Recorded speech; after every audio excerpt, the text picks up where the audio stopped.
కల్వకుంట్ల కవిత గారు, మీరు ఎందుకోసం దీక్ష చేస్తున్నారు? హైదరాబాద్లో దీక్ష చేస్తే ఎవరికి లాభం? మీరు ఏ హోదాతో ఈ దీక్ష చేస్తున్నారు? ఈ దీక్షకు మీ పార్టీ భారతీయ రాష్ట్ర సమితి అనుమతి ఉందా? హైదరాబాద్ లో దీక్ష చేయడం వల్ల ఎవరికి లాభం? బీజేపీకా? సమాధానం చెప్పాల్సిన అవసరం ఉంది. ఢిల్లీలో దీక్ష చేయడానికి, ధర్నా చేయడానికి మీకెందుకు అంత భయం? ఈ దీక్ష కంటే ముందు మీ తండ్రి గారి, తల్లి గారి, అన్నగారి ఆశీర్వాదం ఎందుకు తీసుకోలేరు? మీ తండ్రి గారు రాజకీయ పరంగా మీ తండ్రి గారితో మీరు ఉన్నతమైన స్థానానికి వచ్చిన సందర్భంలో మరి మీ తండ్రి గారి ఆశీర్వాదం, తల్లి గారి ఆశీర్వాదం, అన్నగారి ఆశీర్వాదం కాకుండా మీ అత్తామామల ఆశీర్వాదం తీసుకొని పోవడానికి గల కారణాలేంటి? మిమ్మల్ని అణచివేతకు గురి చేస్తున్నటువంటి, మీరు అంటున్నారే నా అణచివేతకు గురి చేస్తున్నారు పెద్ద లీడర్ అని. ఎవరు ఆ పెద్ద లీడర్? మిమ్మల్ని అణచివేస్తున్న పెద్ద లీడర్ ఎవరు? ఇంతకుముందు మీరు అన్నట్టుగా దేవుడి చుట్టూన్న దయ్యాలు ఎవరు? ఎందుకు ఈ అంశంలో ఈ దీక్ష డ్రామాలని అడుగుతా ఉన్నా. ఇంతకుముందు అనేక సందర్భాల్లో మా బీసీలకు సంబంధించినటువంటి నాయకత్వాన్ని కూడా మీరే హైజాక్ చేస్తున్నారని చెప్పని అనేక సందర్భాల్లో అన్నటువంటి పరిస్థితి. అందుకే ఇప్పుడు మీరు ఏ హోదాలో చేస్తున్నారని చెప్పనేటువంటి మాటను ఈరోజు అడిగేటువంటి ప్రశ్న. ఈ దీక్ష ఏదో, ఈ ధర్నా ఏదో మీ తండ్రి గారితో పాటు ఢిల్లీలో చేస్తే మా బీసీలకు ఏమైనా లాభం ఉంటుండే. ప్రతిపక్ష నేతగా ఉండి వారు ఎలాగో మా బీసీలకు మద్దతు ఇస్తలేరు. అసెంబ్లీలో బిల్లు ప్రవేశపెట్టినప్పుడు రాలేరు.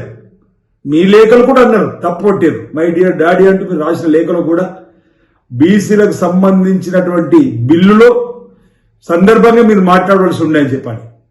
ఎస్సీ కేటగిరీస్ అంశాలు కూడా మీరు మాట్లాడాల్సి ఉందని చెప్పాలి.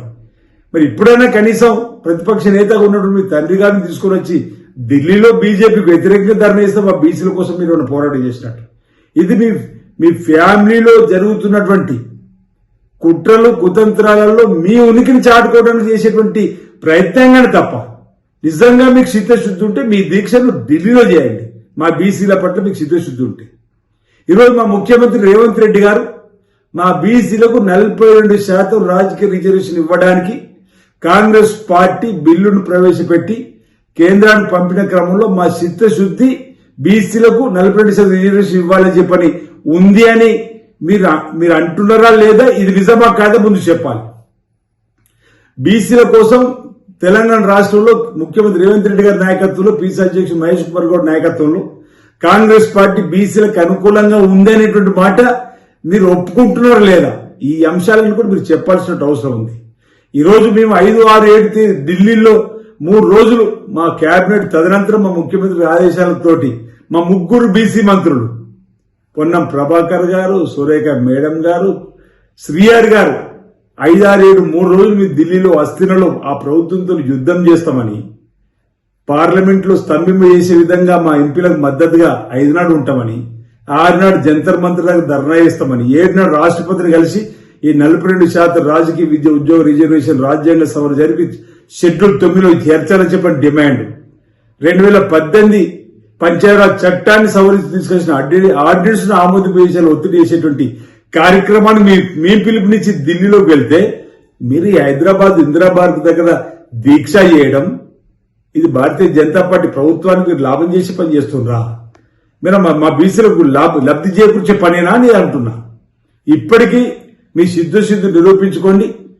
మీ తండ్రి గారు కేసీఆర్ గారు ప్రతిపక్ష నేతలు ఉన్నారు కాబట్టి మీ అన్నగారిని తీసుకుని వచ్చి ఢిల్లీలో బీజేపీ వ్యతిరేకంగా ధర్నా చేసేటువంటి కార్యక్రమం చేసి అప్పుడు మా బీసీలో మిమ్మల్ని నమ్ముతాం తప్ప ఇది మీ ఫ్యామిలీలోని ప్యాకేజీలకు సంబంధించినటువంటి మీ ఫ్యామిలీలో జరిగినటువంటి అంతర్గత పోరాటాలలో మీరేందో చూపెట్టుకోవడానికి చేసేటువంటి ప్రయత్నం తప్ప. ఆనాడు దేవుడి చుట్టూ దయ్యాలన్నారు.